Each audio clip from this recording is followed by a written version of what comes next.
Welcome back, one and all. We have one more game ahead of us for the first day of week 4. That first game between Team Liquid Academy and CLG Academy was very clinical out of Team Liquid Academy, despite the fact that their composition was not by the books at all. Yeah, it was a joy to watch out of Team Liquid. They knew their strengths in the composition. Clearly, they've been hitting the lab, theory-crafting what would be good in the current meta. And they're one of the first ones to show us this. The Sejuani in the jungle, I believe in North America, they are the first ones to bust up the Swain. But watch the speed with which members get CC locked here. Yes, Keel was silenced and gets his ultimate off, but then he dies. Now, Leona, CC, just gets blown up. And this was just one instance of about 10 where Team Liquid was just able to CC the members of CLG to absolute death, because at some point somebody had to frontline. And when it came to melee versus melee against a composition that just wants you to go into you, that wants to dogpile auto attack and stun you, and it has a Viego for reset, it's just not close. Not at all. This game was just so well done out of Team Liquid. And going back, and we keep going back to this. Niles, I think, highlighted it so well when we talked to him in his interview about talking about the trade-off of these small little wins, these, oh, we can get the Rift Trail, but we get the Dragon, we get a nice fight here, we get a nice pick there, and it all added up. There's so little that CLG were able to actually gather for themselves. Well, even if they were minor victories, Team Liquid was constantly the one getting them. Look at how they apply CC in making sure that a single advantage turns into the whole game. No one is moving on the side of CLG. They're just dying. They get frozen and killed. A freeze ray out of Team Liquid just wins them the game. And now my biggest interest is how replicable will this composition be from now on? Especially already some teams have tried it. Right, I was about to say, and especially when you look at the bans that came in from CLG initially. Gwen, Lulu, and Karma. 3 very meta champions that they've wanted to take away, that everyone's been banning pretty much on red side. That if they end up going on blue side, sure, they can leave some of these open if they really want to, but it almost feels like that's playing into into Team Liquid's hands once more. If they decide, hey, we're going to ban these instead of the powerful things, then Team Liquid get all these really powerful champs that they can grab. I'd like to see those bans of enchanters really be challenged, because everyone has been banning it, but the people that have been playing them, not all are competent in these champions, and it doesn't seem to me like not everybody can even play them. And so to challenge those bans and see what else is available and what else other teams can play, or if the meta is just that, there's so many champions that are strong, you can't ban out all the ones that are strong. You will simply have to tailor your bans, your picks and bans, more towards your opponent and more towards countering or attempting to counter what you think will be strong against your current draft. Right, and when it comes to a composition that you really haven't seen it before, it's hard to, on the fly, figure out what is going to counter them. Usually it's a lot of experience. You're like, okay, Theorycraft, go to the lab, this works against them. Well, you got to figure that out now. You have no real time to prep against this unless you've seen it many, many, many, many times before, which we just haven't. And that's the danger of it, because how could anybody have known Viego would be followed up by the Sejuani? Right. Now, we were ready for Diana. We were talking about Diana, and suddenly Sejuani, second round. Exactly. So there really isn't a telltale, and I think that's what makes it so good right now, because everybody's playing melee solo lanes.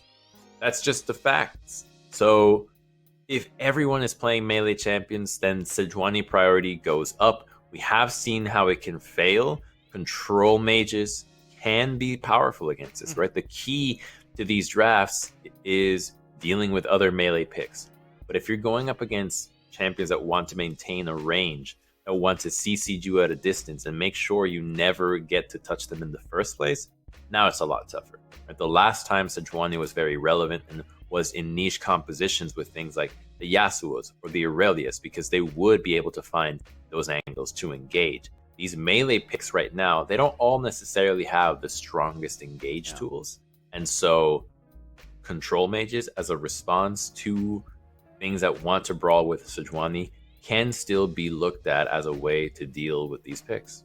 It could be, but then you're getting into the issue of you're not drafting Lee Sin early on, you're not drafting Viego early on, and you're giving these powerful picks now over to your enemy who might be able to utilize that to punish the fact that you're very immobile. Jump onto the backline. Akali is another one we could possibly see be picked into these control mages to assassinate them immediately. So if you're trying to draft that early, or even late, you're just forfeiting these really powerful picks that we've been seeing as mainstays in the meta. And that's the fun of drafting right now. There's no right answer. There really is no correct answer in how to approach it. It's just what your team is best at executing on the present day. And so the teams have to really keep in mind, hey, if we're not prepared to deal with it, if we don't have the champions to play against this, if we just haven't seen it, but we have been dealing with Karma and Lulu for multiple weeks already, well, do we want to see a run back of this, or do you want to go up against something that we are at least more practiced against? So there's all these decisions that the teams have to make on the fly, and frankly, they don't have that much time, right? No. They have then the time between our last break and now before realizing what their approach to the next game should be. I mean, and you can even see that just that Team Liquid have done their homework. They've done their research. What was the first ban that we saw immediately come out of them? Nah, no Fiddlesticks for Keo. Not gonna even let that come near the draft. Not even gonna wait and play it out like, maybe we'll ban it, maybe we won't. It's like, nope, gone immediately. I love that too, because as much as you want to see Fiddlesticks, you recognize the power that the pick currently has. He's just very strong, fulfilling what the team really needs. Mage in the jungle and engage. But we're gonna take a look into the draft and see exactly what CLG wants to do, as they retain red side, so it might be looking to do something spicy with counter picks. At least we're hoping they're going to be able to. We saw last time, it was just Team Liquid Academy. They read CLG like a book. There was the meta bans that came in from CLG. Gwen, Lulu, Karma, right out of the gates here. Team Liquid, go back to the Fiddlesticks. I was about to say, you just banned the same thing, Gwen on the other side. It looks like it's a run back, and if it's a run back, CLG, yeah, that was not a clean game. You do not want to run back games where you got stomped. So I don't think CLG wants to keep things exactly the same. I imagine at the very least, even if the bans remain the same, that the drafting order and the picks in general will shift priority. So there's plenty of options for CLG here, and I think the biggest one is well, we're already starting with getting rid of Renekton. So they might feel that even though that pick wasn't particularly effective last game, the Viego really took the spotlight. The Renekton as a strong laner, as a place to play through, and synergistic with the Sejuani later on into the game, maybe was too much for CLG to want to deal with that. So they're going to say, all right, we want you to take a different matchup into the top lane if you want to be playing this again, but we don't think that Sejuani is the problem. I was going to say, though, this is the problem. You leave open either Lulu or Karma, and they decide it is going to be the Karma that they give over. This flexibility immediately from Team Liquid, which means we're probably not going to see them try to go for a run back, especially not when their Nautilus is taken away immediately by hooks. Okay, but what are they dealing with Xin Karma? Because, okay, you're fine giving up the Karma, that's fine. But let me see a really solid game plan against Karma and Xin that hasn't been tried before, because you need gargantuous amount of engage to deal with this. Like, you really need to lock these members down. And already, these two are not it. No. Right? Set, I think, can be a more effective way to lock these members down. But Team Liquid, happy to take this composition. And if they lock in something like a Braum in this next rotation, what on earth is CLG going to do? Because you've already shown your support, and it's going to be Braum as a fine matchup into it. And Braum frontlining for Xin with the Karma shield will be nuts. They can always flex over to the Taric, but I would love to see Team Liquid just take advantage of the position that CLG has given them and just drive it home. Give us a home run draft here with the Karma Xin. Lock in the Braum. Please. Please do it, TL. I wonder if it's going to be Braum or if it's going to be Set. You know, just something like that. Braum, though, that's disgusting. That is, they should not be allowed to get away with this. This is amazing drafting coming in from Team Liquid. CLG, I mean, so far, they might have seen this coming, right? Either Maybe. Team Liquid has an amazing draft, or they just walked right into CLG's trap card. So it could be one. Okay, they haven't. They haven't. If you're looking at Kali or Rumble, it's not gonna. It's. I mean, Ooh. I was gonna say a cheeky thing that I was gonna say was learn from Broxa, pick the Vi. I think the Vi would have. Yeah. That's what I'm like. That was my thought. I'm like, they've probably been scrimming. Why not grab Vi here for Keel? That would be able to be that hard engage that you can rely on a lot of burst damage too. They go back to the Rumble. They're going on to the tried and true, the comfort picks for CLG. But like you said, it doesn't feel like they really were able to activate a trap card here. More like they stumbled into the trap set up by Team Liquid.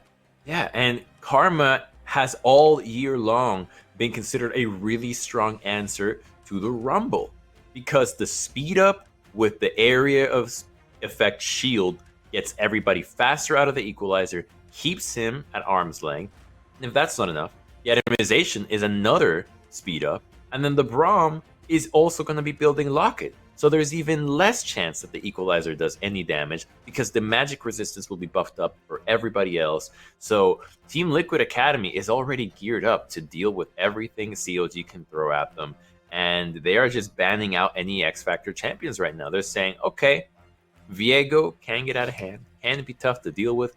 Let's make sure you don't have him. Let's make sure that the composition that you draft is as standard can be.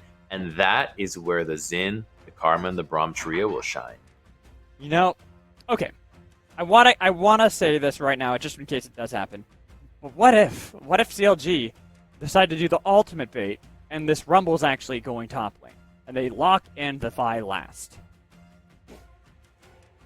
I think at this point, it's too late. Yeah.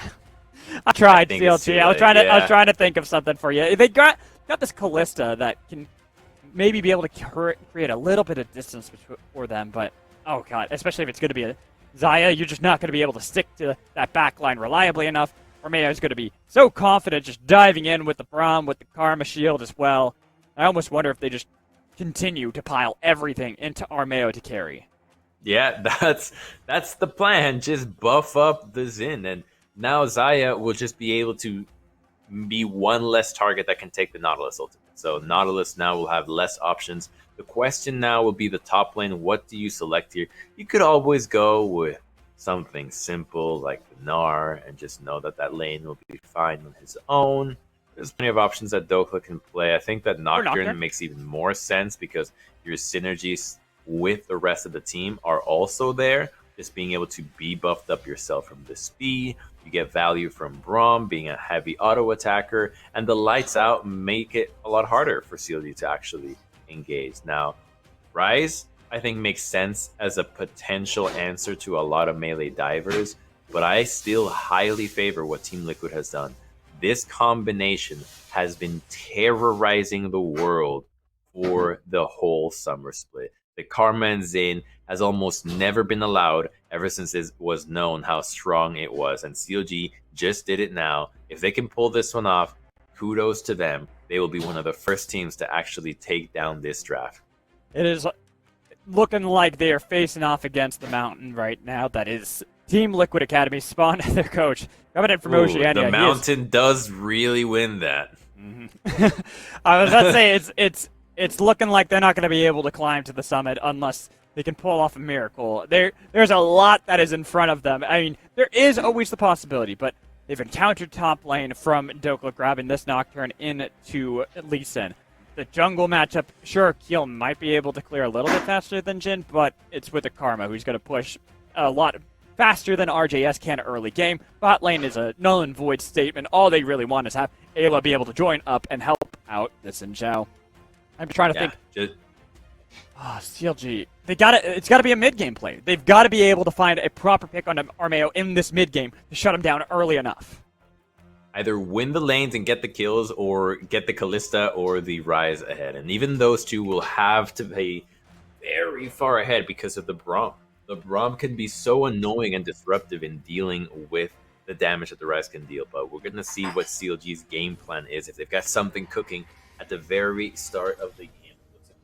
And now have a 5-point formation for both teams, and gonna take their chances Although Team Liquid with the Braum, always dangerous. One of the most dangerous picks in level 1.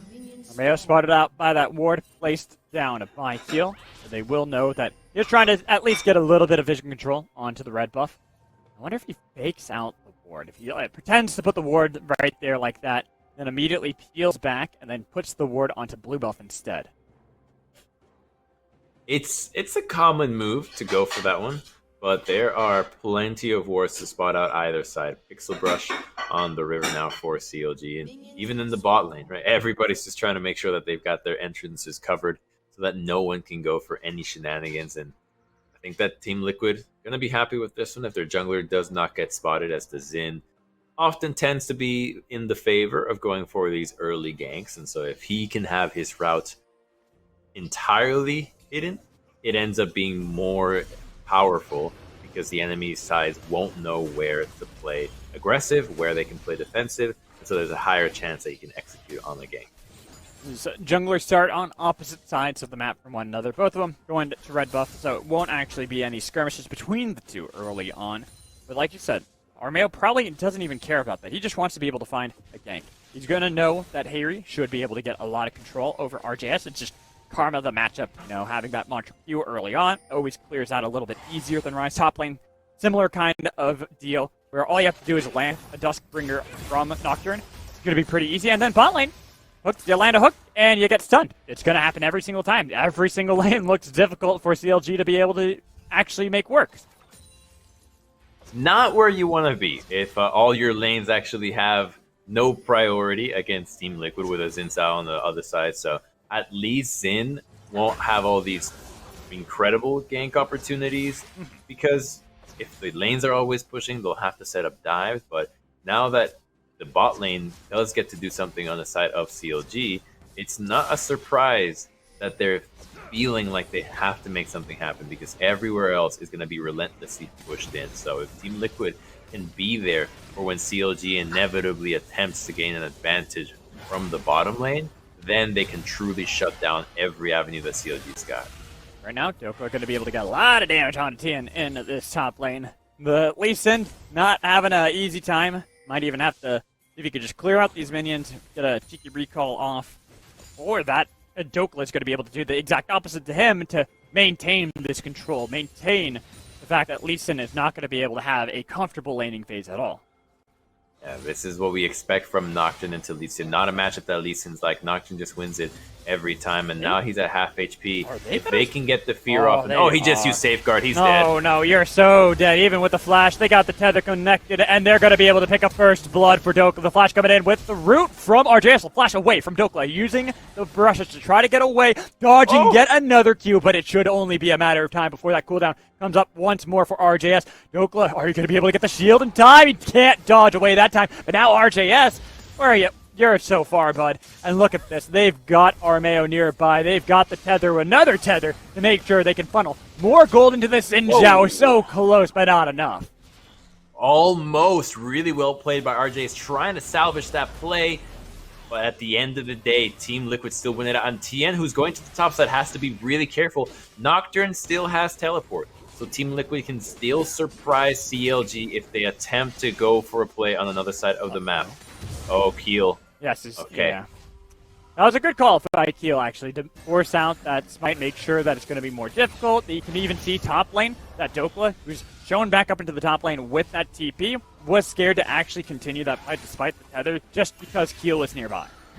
He's going to cancel that recall, yep. That is just doing a 2 in the face of the enemy, and that small few seconds will get to add up, so that does allow Armeo to then get his pacing ahead of Keel by just a tiny bit. So we'll see if he actually takes advantage of that, because last game he did a fine job with that. He really snowballed the game beautifully for Team Liquid once he needed to start grouping up with the Ayla. And the early game going in the favor of Team Liquid is absolutely huge for them. The fact that Xin and Nocturne already have their Gore Drinker or their Iron Spike whips allows them to just keep the pressure, to just keep farming. They're gonna have an avenue that which they can allow the Nocturne to rotate over. He's going to be able to just push up the wave, hit level 6, and then look for ganks in the jungle or in the mid lane. And Ryze has no flash, so Team Liquid have a clear game plan in how they can snowball the action from that very first play. And hey, guess what's happening? Kayla is trying to see if he can be wherever Armeo is as early as humanly possible. Another thing that we expected. I do kind of want to rewind the clocks a bit, because despite the fact there's no flash on RJS, getting that early kill is a pretty pivotal thing. We talked about how if they can get gold into RJS, they can get gold into Katsuri, that might be their way to actually try to see if they can maintain themselves in this game. Now the Realm Warp is going to come out, but Tien is going to die before anyone's able to show up. But with a Rune Prison kill over to RJS, that makes it even. They pull back in the Braum. Ayla trying to be able to get away with the door up, but now he had to flash away to be able to survive. They got a Paranoia. They have the level 6s. They got the flashes coming through everybody, but with a Harpoon shut down 4 hooks, Dokla's not able to find himself anything. It's RJS starting to clean up house, and if they oh no. Hook stole that away, but it doesn't matter. That is a big swing of gold for CLG.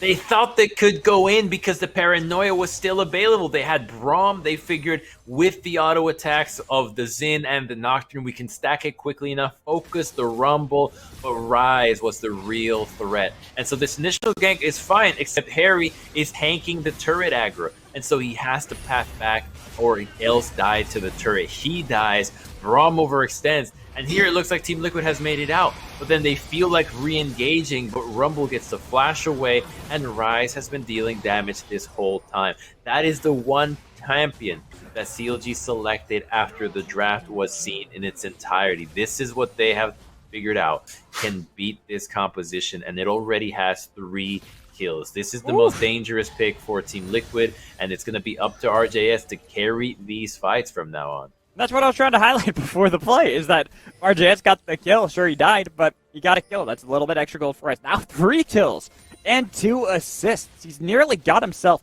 that Riftmaker already completed here, and we're only 7.5 minutes into the game.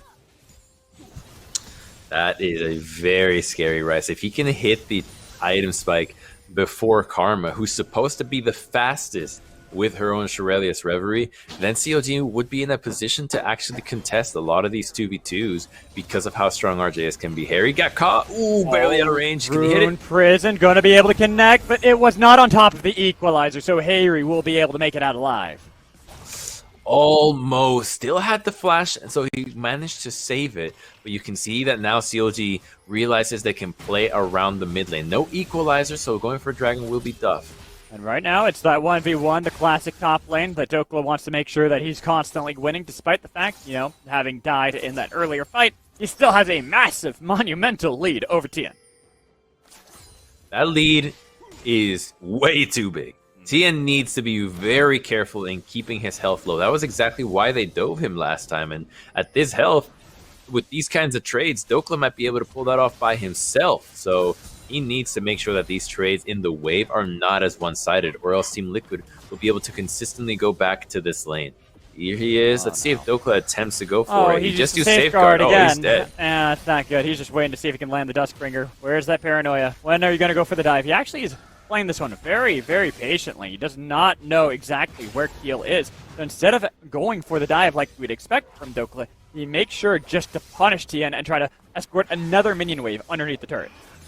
There is a lot of risk in actually pulling that off. You have to be mechanically very good, because Tien can always outplay with a kick flash into the tower, and then you'd have to reposition with your own flash or your Paranoia still while under the turret. So there's either the avenue where he can take the risk and kill Tien if he pulls it off, or play it safe. Know that our Mayo is pathing to the top side. Tien has to recall and not make it back with the teleport, so you have a free Rift Herald, and that's what they do. CLG, though, knows that that was taken and will answer with a dragon of their own. Good calls coming in from CLG. It's these micro games where they just trade for trade. Rift Herald, this time, they're the ones getting it, dragon, and that is more gold that they're able to put inside themselves and make it so that they're going to be slightly tankier because it's the Mountain Dragon. Everything, you know, for CLG, despite the fact that we were harping on them, saying that this draft is totally Team Liquid favored, this early game has actually been working out well for them. Yeah, it really has. The answer in the top lane has been phenomenal, and now you've got all your members, with the exception of Lee Sin, well on their way, farming ahead of their counterparts. And now the Riftmaker is completed on RJS, so you can play around your mid lane, and that's just going to be full steam ahead on the side of CLG. They have to be careful, though, because now that items are also completed... Oh, wait a minute. Ayla, you're just dead. No flash, don't even bother. It just... You didn't have flash, you had exhaust, held onto it, and that's a free kill for Keel. And he wasn't grouped up with the support or the jungle or the mid laner, so it's easy for CLG to commit so much for it, knowing that there's not going to be any backup. That's a free kill. And Braum normally is a champion that is actually very difficult to pick off because his hop allows him to reposition and face check. But when there is nobody there, he can't hop to you. And so he's going to get killed. Adelson has been popped. Wanted to be able to get in the fight, but it's going to be the hook back. Armeo on top, knowing they have the target to get the flash away, but it's going to be the flash to reciprocate it, to get the shutdown, gifted over to Dokka's turret. 1 for 1, yeah, nearby, but look at how low Harry is at the moment, trying to be able to get back to the team with the flash to help him out on that one. Armeo has to use the Crescent Strike to be able to get away, but they want to re-engage. They know that they have already got everything stacking up on top of CLG, but CLG were able to kite back and survive once more. One more auto attack on Tequila and he would have gone down. Team Liquid still win this fight though, as they feel confident in their 3-man to be able to walk up into the jungle. That whole fight started because the Nocturne gets to shove into the mid lane and rotate and use his paranoia. So they want to get value out of that. They're barely able though to actually take down RJS without losing more members. So the Sin goes in, slows him down, doesn't quite get the knockup, but by that time he's already low enough that Dokka can hard commit. He's got no problems flashing in because it is a bounty. And then here is where I feel like TL might have been able to commit on Tequila. Just a single more auto attack. It's the kick actually from Tien disengages really well. That was a good move out of him to keep his jungler alive. Perfect timing. Barely was enough, but unfortunately for them, the fact that they didn't have enough pressure on a Team Liquid meant it was an easy rotation for Team Liquid. Go top side, they had Rift Herald, top that. First tower gold picked up by Team Liquid. So that even though it is a kill lead for CLG, Team Liquid maintained control of the gold again this game. It's the fact that Team Liquid has been controlling the top side, getting that Rift Herald, getting those plates. There's not a lot of plate action that CLG have been getting thus far, and in an early game scenario, it's often those that dictate a large majority of the gold lead. And so CLG still have a minute to work with if they want to get some plates, but it doesn't look like they're going to be in any position to do that. This is really going to be the only one if TN chooses to stay up here, but with no vision, you wouldn't be surprised to see him just back off and not take any chances. Doesn't even want to risk it. I can't necessarily say I fault him for that. It's a long lane, too. You know Dokka is probably going to have Paranoia up any minute. You don't really want to risk that Armeo is nearby to flank you and easily kill you since, again, nowhere to run. But without that gold, without that little bit of an advantage picked up for them, it was all this gold picked up by Dokka, having the benefit of the Rift Herald on the team that pretty much is netting them a nice neutral net here in this mid game. It's that neutral net, though, that will have to be overcome and held on to, rather, as Team Liquid now feeling like they can group up. They have all their mythics completed. They're going after RJS, who doesn't have flash. Does not have flash. The equalizer comes through, but way too late. Crescent Strike to try to disengage. They got the knockup and stun on top of Hooks. Unfortunately, he has to flash to survive. And now Katsuri. There's a lot of low health members on the side of Team Liquid. He might be able to get enough damage to try to pull in with the Fate's Call to be able to get the re-engage coming in from Hooks on top of Harry. And they got the hook to land, but it's going to be a trade of support for support, trying to see if they can get Armeo. Armeo is still alive. The fear on top of Tien. He is out of there. And Yawn showing up a little bit late to the party to make sure that CLG cannot fight back. Team Liquid skirmished CLG out of that one. They first get RJS, and that's critical because he is the most fed member. He is the most powerful here that can actually deal with these melee champions diving in. Without him, Team Liquid feel confident in being able to re-engage. And he covers a great distance here, running back to his tower. But Armeo with a flash, audacious charge, does a good job to instantly kill him, doesn't allow him to trade damage, root anybody back under the tower.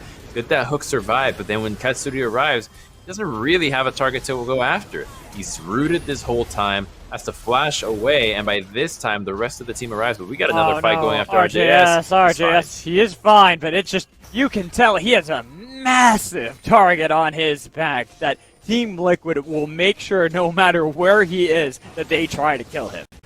When you are playing Rise against the Nocturne, you are enemy number one. You are just so easy to go after. There is not a moment where he will have flash available that he will not be punished. Whether he has it or not, they want to burn it so that he doesn't have it and then go after him, because no one else can actually escape. Rise is so slow. He doesn't have tier 2 boots. He's going to buy some armor, but it really just won't make a difference. You got to keep in mind too, this isn't phase rush Rise. He doesn't get to pop a few spells and just run at you. He's trying to stay in the fight, DPS you down with the Conqueror, and now they're going after Lee. They're like, all right, well, we already got RJS out of here. We're just going to be able to punish Tien. Unfortunately for him, he dives back in just to die himself. Nowhere he can run in this entire map.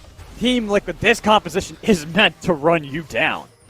It is going to be trade of objectives for CLG here, because they are in the Herald, they're still pushing top, and so Team Liquid's thinking, we don't have a problem with this trade. We've got multiple members already in the bot side from our attempt onto RJS, so we can continue this play forward and trade because it fits our tempo better. CLG now with the Herald will try to answer, but notice what Team Liquid has done. They recognize that the Herald has been taken.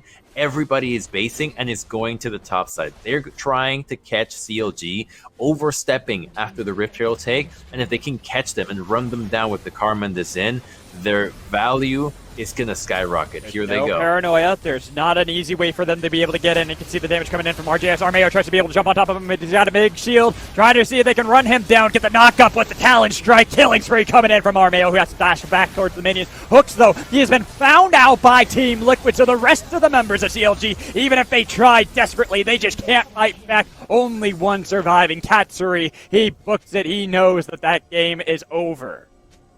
CLG oversteps into the blue buff, and Team Liquid punished them so fast. RJS didn't stand a chance. The double flash is committed. Harry, flash tether, keeping him in place, and with the Gore Drinker and no healing reduction, this Zin is going to stay there forever. Katsuri didn't even have a chance to stand in this fight.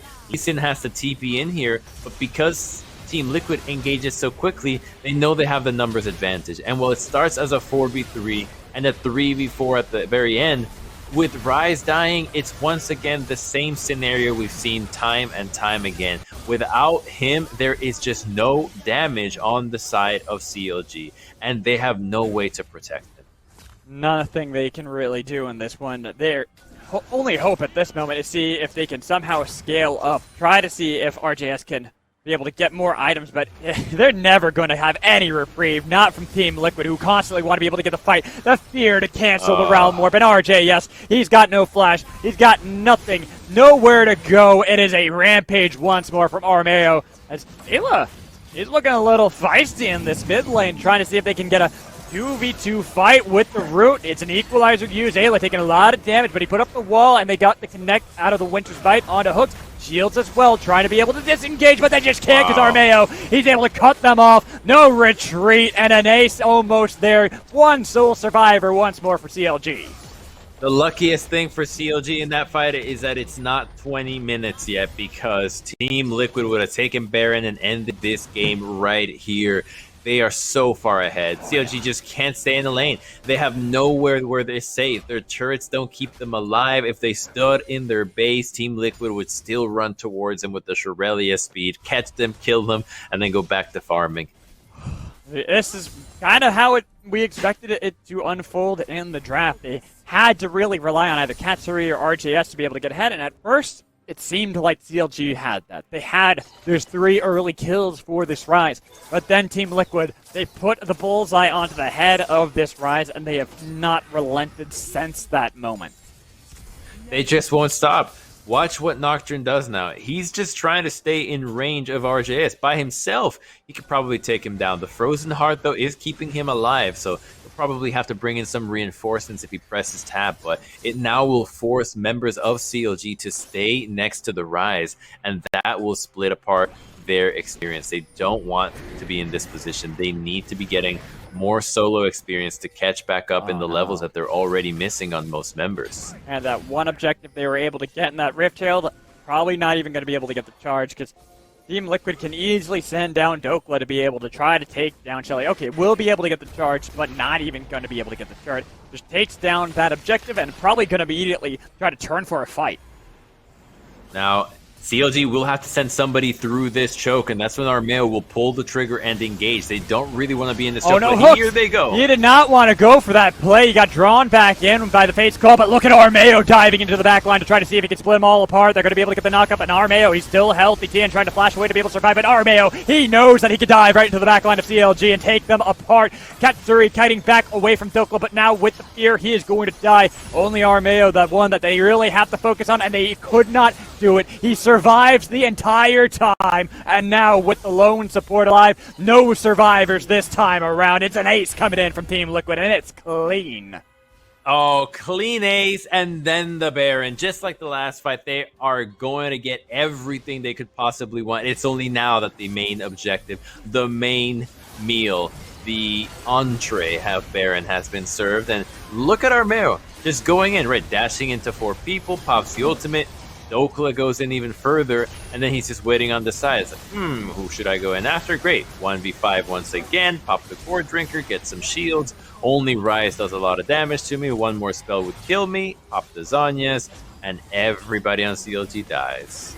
It's one of those unfortunate things for CLG, because you're at least rooting for them to be able to kill Armeo in that entire fight because how aggressive that Xin Zhao was, and they couldn't even manage that. That is how far ahead Team Liquid are, and how well this composition works that they drafted for themselves. The Karma, Braum, Xin Zhao combination, there's so little damage that actually can be reliably sourced on Team Liquid. Like you said, it's only RJS, and unfortunately, he just doesn't have the damage yet.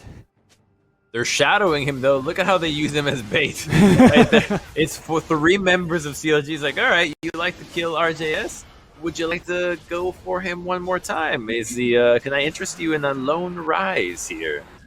Anybody? Any takers? Any takers? Please go after him. They just took Dragon. They're so far away, and they've got Baron. They don't care now. No, not at all. I think CLG, you should have realized once the Dragon was notified that it was taken, you should have all recalled a little bit sooner. It's taken them so long that now this mid lane inhibitor probably going to be threatened. Tien, he has his dash canceled. He will be able to survive, but Team Liquid continue to escort minions into the mid lane. There they go. But it's on Dokla, and Dokla, he's got a shield, he's got spells, and they've got the dashes on top. Unstoppable Yawn. They're going to continue to pad the kitty. It's a triple kill in from Yawn. He might be able to get himself heal on top of it. Quadra kill. Can they go for the dive to gift him the Penta? They want to be able to get it. They've got the fear to make sure that he's got nowhere to go. He's golden, but it really doesn't matter. They've got the dive. Oh, no! Come back, Armeo denies the Penta. But Team Liquid don't care. They want the victory. I think he crit. He went with the Essence Reaver build, couldn't control his damage, and ends up critting RJS at the very end. But Team Liquid will just close this out in dominating fashion. 2 games, and none of them looked close. Not at all. The first game you might make an argument it was slightly closer, but this game has been nothing but Team Liquid favored. They are able to maybe just lose Yawn here as they continue to fight. They actually will be forced out of their base with the fact that Armeo died at the steps and then Yawn being picked off there. They can't quite execute the win just yet. Shows you how important the Xin is to the composition and that they ran out of steam in that last fight. So CLG still holding on to the game for the sake of holding on, but it feels like this one is just all over. Team Liquid can do whatever they want. With the way they've been winning these team fights before, there is just nothing that CLG can do. So they're going to start a dive because CLG looks for a pick and then overextends. You've got the Kai'Sa or the Kalista and the Nautilus so far away that then the rest of the team's like, yep, commit everybody forward, all the peel, all the damage is gone, and then RJS, with summoners abound, with stopwatches and everything, is able to keep Team Liquid long enough that they actually bait him in, and they're now on the final push. They don't need to push this wave, and, well, they're going to go for it, but they could have just held on to the wave to push it a little bit slower for the rest of the team to arrive. They could have, but at this point, it's a 10,000 gold deficit for CLG Academy. I mean, we have seen just in the summer that there have been these sort of leads that have been bested by teams across the world. But I don't know about this one. This one's looking rough. A 10-14 Armeo. Absolutely massive on this champion. It's almost as if this composition is very, very strong magical. Those 3 picks, their first rotation, were nutty. Now the 2 waves are crashing. Good coordination out of Team Liquid. CLG need to make a final stand here and start a fight, or else they'll just lose. Oh, there it is. They are attempting to try to see if they can make the fight happen. Paranoia is going to be able to come out with the Fate's Call, but they've already got killed. They look for the back line. Even though Tian's in the back line, he can't do anything himself. He just does not have the damage just yet. Cat 3's back into the base. They've jumped on top. Got a killing spree for Hayri. Even if they're able to get the kick onto Yon, they've lost the turrets. They've lost the Nexus. They've lost the game as they get one more kill. Can they get Cat 3 inside the fountain? He will survive. But it doesn't matter, because Team Liquid, we knew we're going to win this game long, long ago in a galaxy far, far away. With a double knockup coming in onto Katsuri, might be able to get the dive. They don't want it. You don't want it, Team Liquid. Team Liquid, you don't want it. I told you didn't want it. You just wanted the game. Just adding up a few more minutes to their game time there, but boy, oh boy, they really executed on that one. Yeah, they did. It looked clean. It really did. Once they got the ball rolling through the top lane fight, and it looked like CLG had an answer back, though, with the triple kill, then it just felt like it didn't matter because they utilized the lack of flash on the rise as an avenue back into the game, and they drove on that one all the way to the Nexus. It's just one of those games that's difficult to actually be able to accomplish, especially when you have to deal with that huge and powerful combination of Armeo with a Karma and Braum behind them. Right here, it's the silver lining for CLG, getting an early kill on a Rise, and then afterwards that 2 more kills to be able to pad him out. Like you said, they just punished the fact that he used Flash just to get this kill. Yeah, this was a really nice play out of Team Liquid because they get to deny the Lee Sin, and then they get to get the Rise once more, and with Gold going over to the Xin on 2 kills and experience is exactly where he wants to be in. After that one, I mean, this isn't exactly the next play onto RJS. He had been punished for so long, but we don't want to show how many times they went after this poor man. So now we just want to highlight how Team Liquid is able to gain advantages from killing the Rise and then rotating over to the rest of the CLG crew and taking them all out. Knowing that the Rise was really the only problem they had to deal with. So long as Rise doesn't have any gold, doesn't have that lead, if they can constantly punish CLG. The punishment was there. They could have finished the game in under 24 minutes here, but the bait for the Quadra, and I tell you, I can't blame him. I want to see if it was actually our male critic, because I really think that's what happened. Let's see what the animation looked like. I'm not sure, actually. No, that was not a crit. That wasn't a crit. That was just, he did, I think, more damage than he expected to do. Yeah. And he was trying to be able to get the knock-up with the 3 talent strike, but yeah, going back and did it all. Team Liquid here, this fight, it's negligible. They already won the game. They pretty much could have just tried to see if they could end the game without killing CLG at all, and it probably would have been a little bit more challenging, just how far ahead they were at this point. It just, CLG had nothing they could really do unless it was a full dive coming in from Team Liquid into their fountain, and even when they attempted that, it didn't matter. Yeah, it just shows you, though, that I think Team Liquid came so prepared today. They did. Their read on the meta in these 2 drafts has been phenomenal. I want to see where they go because they have been doing this all split long. They have actually had some really solid champions that make a lot of sense for what the meta is, that eventually get followed by other teams and they start executing on them as well. So clearly this team is not only interested in improving as a whole, but in innovation as well. They're not interested in just playing what is already winning. They want to add their own flavor into the mix, and I'm digging these flavors. I'll get seconds of those. Yeah, that game 1 was amazing. But you know what? We got an interview ready for you, our Verizon post-game interview with Jan, the ADC of Team Liquid. Welcome in. Congratulations on a 2-0 victory. And, you know, it's always the typical question to ask right off the bat, but how does it feel after getting the 2-0? Feels great. We've only been practicing Spain in scrims for a couple days, so feels good getting a win. Shout out to Hacks Defender. He's the one always giving us good picks. Right. I mean, that's what I want to talk to you about, because when I see the first 3 picks that you guys got in both drafts, I'm seeing the win right there. Hey, did you feel that way, especially with that second game when you get Karma, Zin, Braum into what CLG is choosing, and suddenly like, okay, it's gonna be really hard for us to lose this game. Oh yeah, it's just a coach gap. Axe Defender and Spawn, just GG. I gotta agree. Nice. It was impressive. Just we were constantly singing the praises of your guys' draft in both those games. But I kind of wanted to talk to you explicitly about what you played. So you played that Swain in game one, and I was kind of convinced just looking at it. I'm like, oh, Ziggs is going to be the angle here.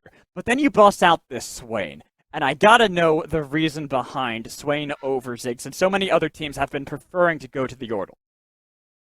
Well, Swain is just like I said, it's just like Hax Defender thought it was really good. It's like the number one rate in solo queue as well, so it turned out to be good. Super good pick. I don't know, like usually Swain's like a pretty whatever champion early, and then if we get through it, it's just over. Free game. Now, how involved are you then in the input of draft? Because if so much of it is the coach gap, a lot of coaches do like to have a lot of input from the players, but it sounds like you're just like, whatever you guys in the draft for me, I'm with it, full confidence in what the coaches have, or are you offering your own input and going with that a lot of the time? Yeah, they ask for our input, like what it like loses to your beats and stuff. So like we're pretty involved, but I've been more involved than last year at least for sure. But it's mostly like they're just asking us questions, what we want, what it loses to. Pretty simple. Okay. Yeah. Yeah, it's simple, and you can really see your growth coming in from last year, playing back in what was the scouting grounds, now proving grounds here, or being in academy. Just looking at your champion pool, the Swain busted out, and here with that Zaya, where all you just had an easy game in that second one. You're just like, all right, I just get to chill in the background and not have to do much. So my question then, instead of just looking at the draft and how much input you have there, how much input are you putting into these fights and the game itself? Input to the fights? Yeah, like just shot calling kind of style. Oh, it's just like everyone's calling what to do. It's mostly like a team thing, but I'd probably say I'm like the most quiet. At least I'm the most. I don't go for like calls like that as much. I just say what I want and need, and then Fair. It just happens. Okay. Now, as a just personal timeline, what is your goals? I assume your goal is to make it into the LCS, but are you thinking like end of this year? Are you trying to get drafted right there, or you think you need a few more years? Like, where do you see yourself entering the LCS in? Well, my goal isn't really to make LCS. It's to like beat everyone in LCS. But for my long-term goal that I've always wanted is to actually play in LCK. Hopefully, I get good enough. Oh, That's okay. I Good think luck. that's a lofty that's goal. cool. I like that though. I really respect that. And I think a good example of how if you're going to be able to make that is next week. You guys have a very tough schedule. You got to face off against Cloud9 Academy and 100 Thieves Academy. Both teams at the top, kind of right ahead of you, just barely. What are you expecting going into next week? How difficult of matchups do you think those are going to be? I don't think it'll be too difficult. It should be just standard. I think our skill levels are pretty equal, not any higher, not any lower. I feel like it's typically been like that. Interesting. All right. Now I'm just fascinated with the earlier answer you gave. What players are you looking up to that you're constantly watching to improve, or that you just think like these are the guys that I want to beat or be like? Cause I'm assuming you also want to beat the players in the LCK, but Right. probably not Showmaker AD carry, but probably other ADs. Well, for now, it's just Corn Tactical. Hopefully, I just keep trying my best. Yeah, my goals are them. Corn Tactical are really good Okay. bot lane. I think they're the best bot lane in LCS, so it's really good. Getting to see how they play in practice. Nice. That's I could I ask like for. that. It's awesome to hear from you on that, Jan. And before we let you go and get back to practice, is there anything else you'd like to say as we round out? Coach Cat. Simple. I like it. Well, thank you, Jan, for joining us for that post-game interview. Congratulations on the 2-0 victory for you and Team Liquid Academy. We'll see you later.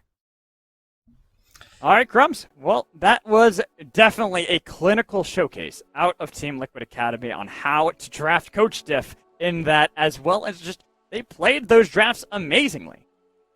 Yeah, sometimes these drafts just almost play themselves when they're so good. You just want to participate, do your share in what you have been picked to do. And I think that, like we heard from him, his role is pretty clear. He actually doesn't need to be very vocal, especially with what we saw in how much of the focus was around topside. And so it just makes the whole team click when everybody understands their role from the very identity of the champion pool, of the champion select. I also just love that he wants to be able to go to the LCK. That's like, those are Right? lofty goals, but man, is that a hell of a thing to strive for. Because it's always LCK coming here, but Right. rarely is it LCS going over there. So that'd be sick. We already have had some players do something like that. You know, RJS actually was able to play in Challengers League in Korea.